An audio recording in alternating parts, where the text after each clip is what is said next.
तो आज 3 दिन हो चुका है, एफआईआर दर्ज कराई नहीं और मारपीट का आरोप लगा रहे हैं। मर्द गणत खान तो कोई भी किया जा सकता है।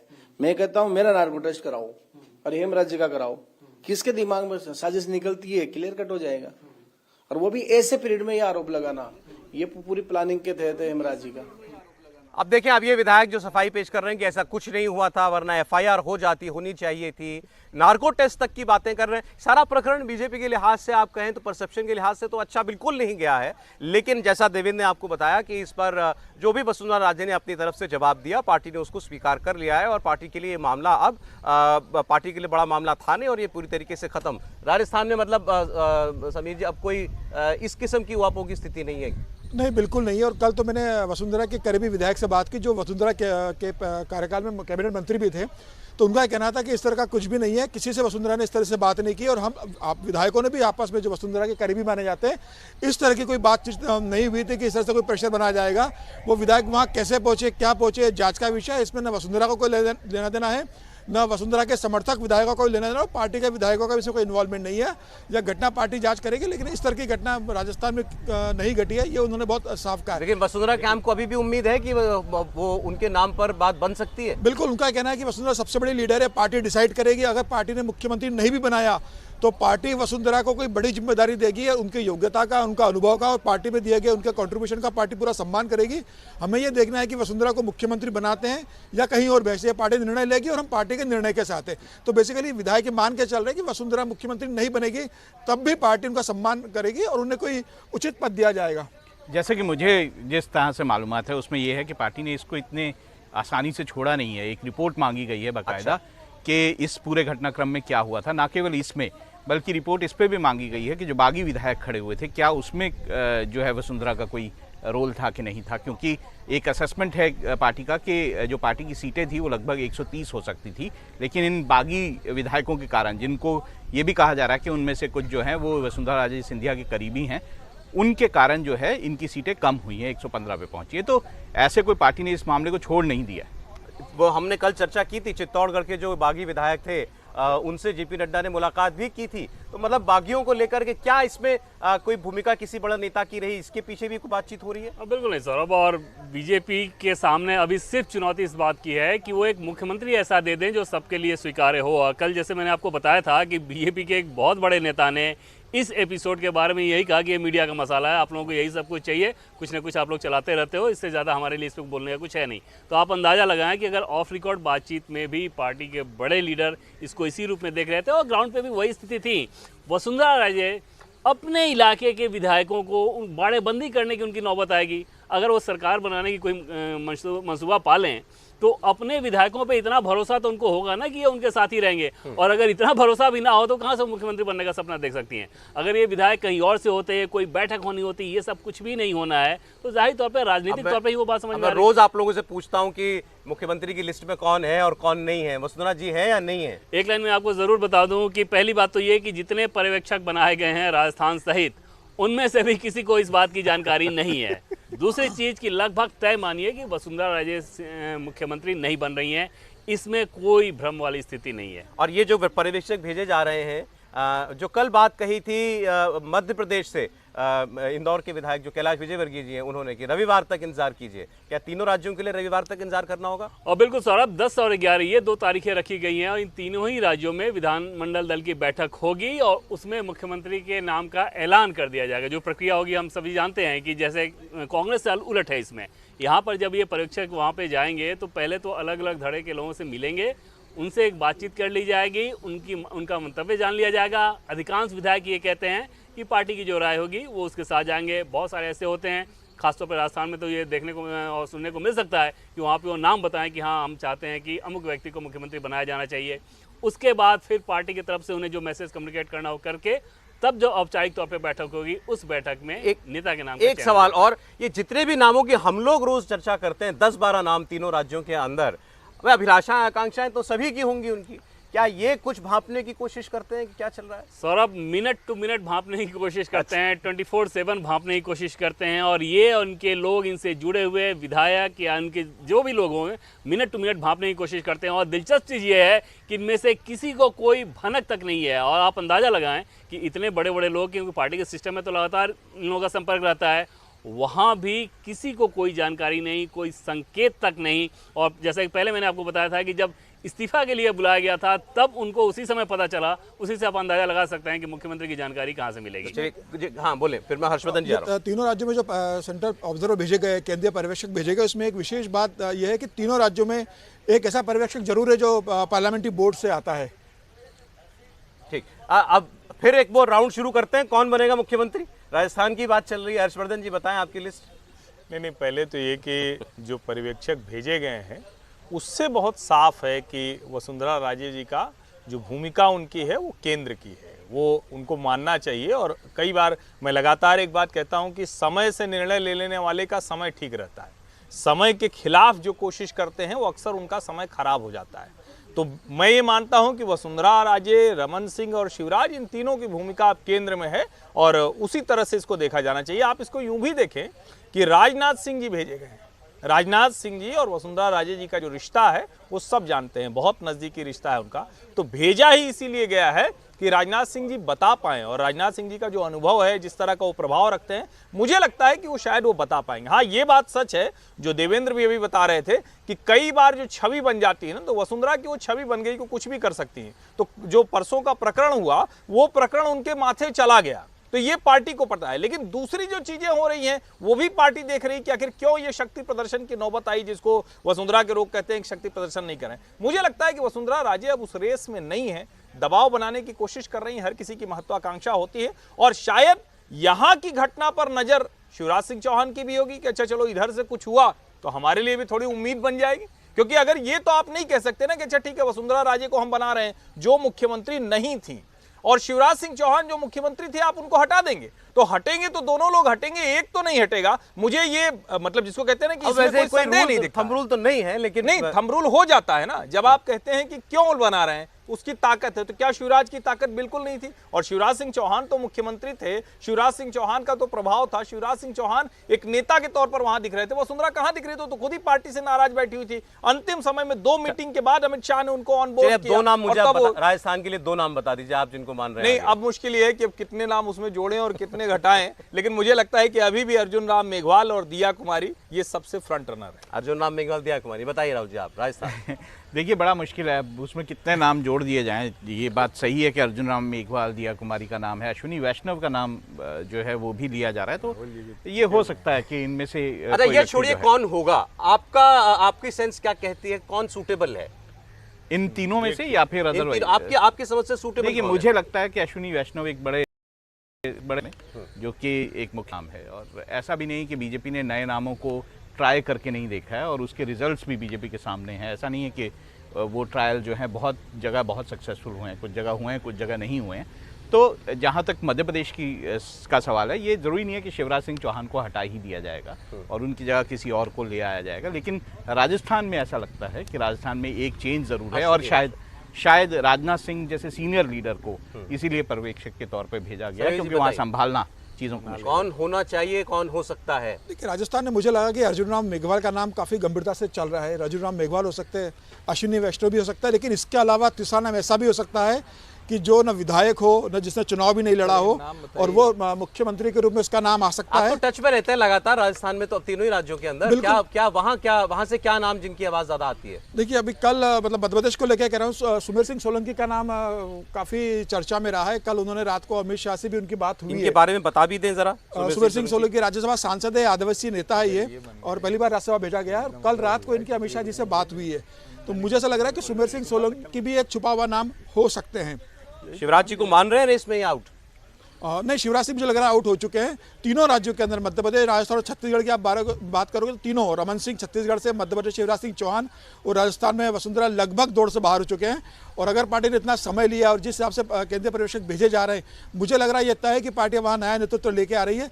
लेकिन उतना ही बड़ा सवाल ये भी होगा कि इन नेताओं के साथ पार्टी क्या करेगी, इन्हें केंद्र में कैसे एडजस्ट करेगी। वसुंधरा तो ठीक है, मध्य प्रदेश के अंदर तो इतने केंद्रीय नेता है जो प्रदेश चले गए लौट के, तो अब सबको तो मुख्यमंत्री बना नहीं सकते। अब कौन मुख्यमंत्री बनेगा, कौन उसके अंडर उप मुख्यमंत्री बनेगा, कौन संगठन में जाएगा, किसके लिए क्या भूमिका होगी, ये एक बड़ी चुनौती होगी। और मुझे लग रहा है पार्टी ने सबकी भूमिका पहले से तय करके रखी होगी और समय आने पर सबको जिम्मेदारियां दे दी जाएगी।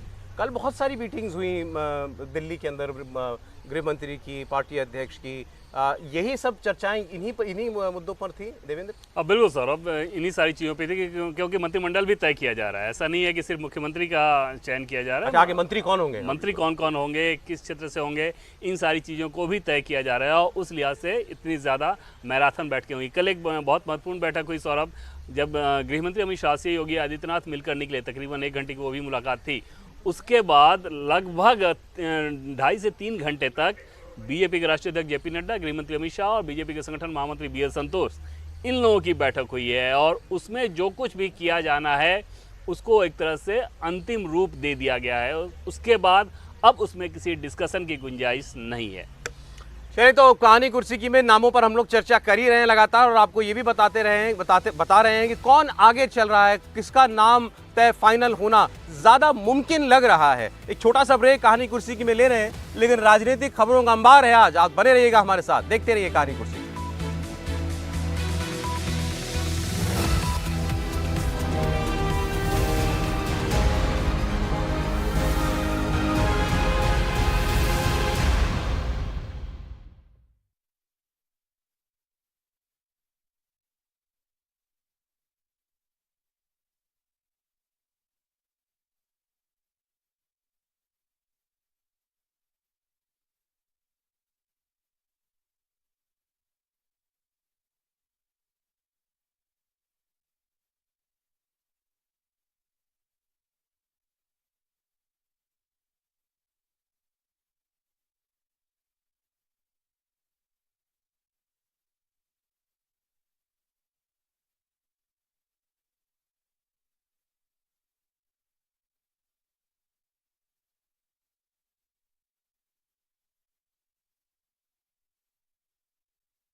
नमस्कार, बहुत स्वागत है आप सभी का। आप देख रहे हैं मुकाबला। हम यहाँ बाहर मौजूद हैं संसद के विजय चौक पर दिल्ली में, और 3 राज्यों के नतीजे आने के बाद दोनों ही पार्टियों में बड़ी हलचल चल रही है, मतलब कांग्रेस में भी और भारतीय जनता पार्टी में भी। बीजेपी में सवाल ये खड़ा है कि आखिर कमान किसको दी जाए, कौन बनेगा मुख्यमंत्री तीनों राज्यों के अंदर।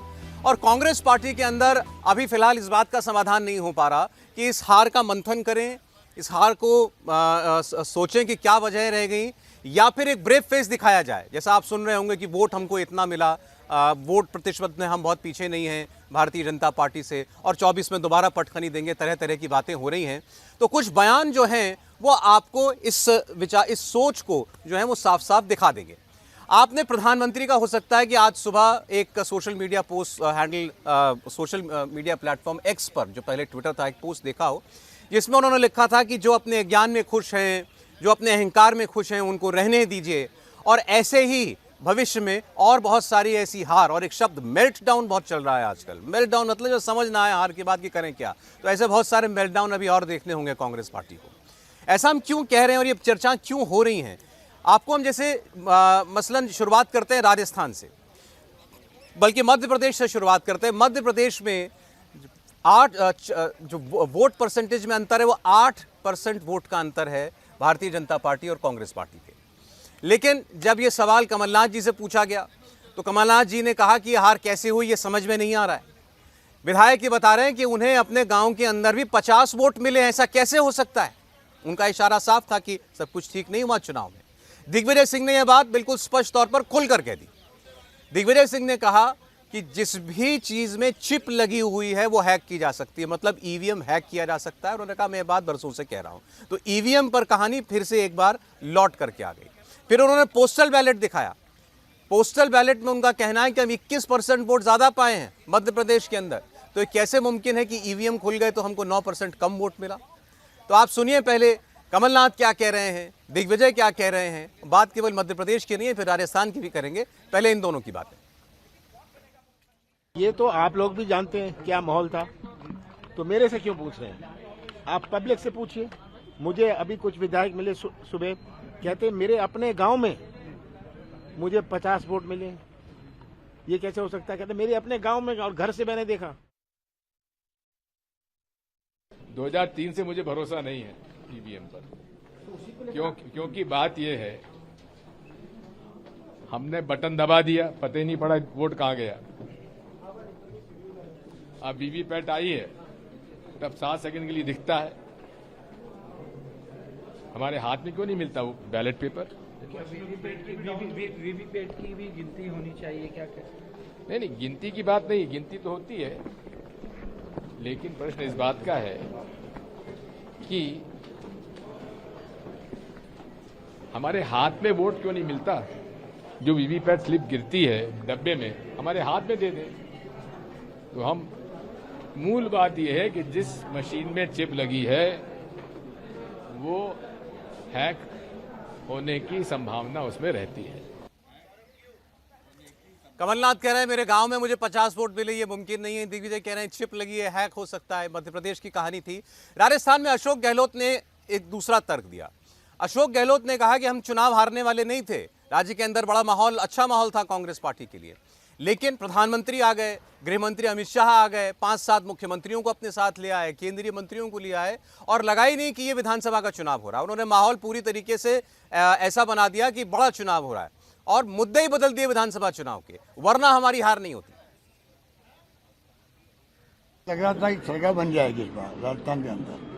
हर व्यक्ति जवान में ही था, भाई अच्छे काम किए सरकार ने। पहली गवर्नमेंट देश के अंदर सरकार में रहते हुए इसके खिलाफ में कोई माहौल नहीं था। उसके बाद में भी जो हमारे विपक्ष के लोग आए, प्रधानमंत्री जी, गृह मंत्री जी, 5-7 मुख्यमंत्री, उनकी अप्रोच विधानसभा चुनाव वाली नहीं थी जो होनी चाहिए थी। जब हम संघर्ष कर रहे हैं, लोकल इश्यू क्या है, विकास के मुद्दे पर हम लोग चाहते थे चुनाव हो और जनता फैसला करे उसके बाद में। उसकी बजाय विकास के मुद्दे पर, परफॉर्मेंस पर, हमारी कोई गलतियाँ हैं, कमियाँ हैं, इसकी में कोई कमी है, उस पर डिस्कशन नहीं किया उन्होंने। वो इसको कन्हैयालाल पे ले गए और झूठ बोले इन्होंने। उसको 5 लाख दिए, मुस्लिम को 50 लाख दे दिए। तो ये 50 लाख उसी को दिए थे कन्हैयालाल को। 25 प्रकार की अफवाहें चले ही गई झूठ बोल बोल करके। ये शोभा नहीं देता बड़े नेताओं को, बीजेपी के नेताओं को झूठ बोल के राजनीति करे, झूठ बोल के भ्रमित पैदा करे, लोगों को भ्रम पैदा करे। गुमराह करे ये शोभा नहीं देता उनको, पर पूरा झूठ बोला गया। तो आइए शुरू करते हैं आज का मुकाबला। हमारे मेहमान हैं अलका लामा जी, कांग्रेस पार्टी से हमारे साथ हैं। स्वागत है अलका जी आपका। शाजिया इल्मी जी हमारे साथ भारतीय जनता पार्टी से, मत स्वागत शाजिया जी आपका भी। अखिलेश गटियार जी समाजवादी पार्टी से हमारे मेहमान हैं, अखिलेश जी का स्वागत है। और घनेन्द्र भादवा जी आम आदमी पार्टी से, घनेन्द्र जी का भी स्वागत है। अलका जी, जो बातें कही जा रही हैं अभी आपने भी सुन ली, वो क्यों ये संदेह पैदा किया जा रहा है? चुनाव हुआ, नतीजा सबके सामने है, क्यों ये प्रश्न खड़ा किया जा रहा है इसमें चिप लगी है, हैक हो सकता है, गाँव में इतना वोट मिला इतना नहीं मिला?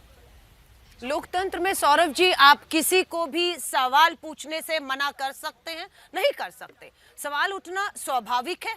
हमारी तेलंगाना में बहुत शानदार जीत है, हमने उसे स्वीकारा। हमने अपनी तीनों राज्यों में हार को भी सर माथे पर लिया है और आगे बढ़ गए। कमलनाथ जी गए शिवराज सिंह चौहान जी के घर में, पता नहीं मुख्यमंत्री बनेंगे नहीं बनेंगे, बट उनको जीत का हम श्रेय देते हुए उनको हम बधाई भी देकर आए हैं। लेकिन अशोक गहलोत जी क्या गलत कह रहे हैं? क्या सच है या नहीं छत्तीसगढ़ और राजस्थान में ईडी चुनाव लड़ रही थी, हाँ या ना? छत्तीसगढ़ में प्रधानमंत्री जी झूठ बोलते हैं, महादेव ऐप को मुद्दा बनाते हैं और ईडी को मैदान में उतारते हैं। महादेव ऐप में जो आदमी पकड़ा जाता है वो भाजपा की गाड़ी का भाजपा का कार्यकर्ता, और कोर्ट में मुकर गया कि उन्होंने कभी कहा ही नहीं कि मुख्यमंत्री छत्तीसगढ़ ने 500 करोड़ लिया है। यूए गए थे प्रधानमंत्री जी, जहाज में बिठाकर ले आते, झूठ था। अब आ जाइए आप यहाँ पर राजस्थान में। राजस्थान में क्या हुआ? ध्रुवीकरण हुआ और ईडी का खेल हुआ। अशोक गहलोत जी ने परिणाम आने से पहले ही कह दिया था, अगर ध्रुवीकरण काम कर गया कि कन्हैया लाल की हत्या को जो प्रधानमंत्री जी मुद्दा बना रहे थे, हम कहीं चूक गए। मैं मानती हूं कि एनआईए ने, जिसके अधीन 1 साल से जांच चल रही है, ये कहीं ना कहीं प्रधानमंत्री जी भूल गए कि जो हत्यारे हैं वो भाजपा से थे। जांच राजस्थान पुलिस नहीं, आईएनए अमित शाह जी के अधीन कर रही थी। वहां फांसी की सजा 1 साल में क्यों नहीं दी? तो पूरा ध्रुवीकरण करके करती हूँ कि जिस तरह की बात की जा रही है सौरभ जी, इसकी जिम्मेदारी क्या हो रहा है जयपुर में, राजस्थान की धरती के जयपुर में क्या हो रहा है? करनी सेना के नेता की हत्या हो गई है और जयपुर के अभी हम जरा चुनाव चुनाव की बात कर रहे हैं। आपसे बता रही हूं, ये आपकी पार्टी तो नहीं तय, आपकी पार्टी तो नहीं तय करेगी कि दूसरी पार्टी क्या बोलेगी। ऐसे वो ये तय नहीं करेंगे कि आप क्या बोलेंगे। वो उन्होंने अपने मुद्दे चुने, आप उसका जवाब दे रहे थे। नहीं कर रही, उनके मुद्दे ध्रुवीकरण के थे, ईडी के दम पर लगा और प्रधानमंत्री जी ने झूठ बोलकर चुनाव जीता है। दिग्विजय सिंह क्यों चिप की बात कर रहे हैं, ईवीएम की बात कर रहे हैं? ईवीएम की बात अभी नहीं कर रहे दिग्विजय जी। हमारी वर्किंग कमेटी की मीटिंग में भी चुनावों से बहुत पहले उन्होंने चिंता जाहिर कर दी थी कि चुनाव हम जीतते दिखेंगे, लेकिन अंत में कुछ भी हो सकता है। इसका क्या मतलब हुआ? आप कुछ भी करें, मेरी मीटिंग में आप नहीं, ये तो पार्टी को तय करना है ना कि नहीं भाई ये गलत कह रहे हैं, ईवीएम से चुनाव हुआ, ठीक चुनाव हुआ, या आप कहिए कि गलत चुनाव हुआ? नहीं, मैं फिर आपसे कह रही हूँ, जब बैलेट जो आपका पोस्टल बैलेट है 51% कांग्रेस को मिलता है, 4 करोड़ 90 लाख हमें मिलते हैं, भाजपा से 10 लाख वोट, 10 लाख अधिक लोगों ने हमें चुना है। वहां पर 12 मंत्री भाजपा के, मध्य प्रदेश में नरोत्तम मिश्रा गृह मंत्री, फग्गन सिंह जी यहाँ से केंद्रीय मंत्री भेजे गए, हमारे लोगों ने हाथों जो है हराया है उन्हें। तो माहौल दिख रहा था कि 12 इन्होंने अपना ईवीएम से गृह मंत्री हरवा दिया, लेकिन चुनाव जीत लिया, लेकिन गृह मंत्री हरवा दिया।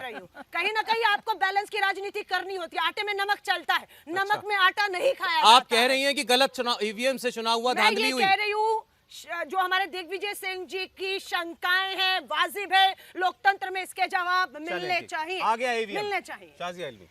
बहुत अच्छी बात है, काम ना जाने ईवीएम टेढ़ा। सबसे पहले तो तेलंगाना में ईवीएम चल रहा था, कर्नाटक में ईवीएम चल रहा था, बिल्कुल सही था हिमाचल में, लेकिन गुजरात में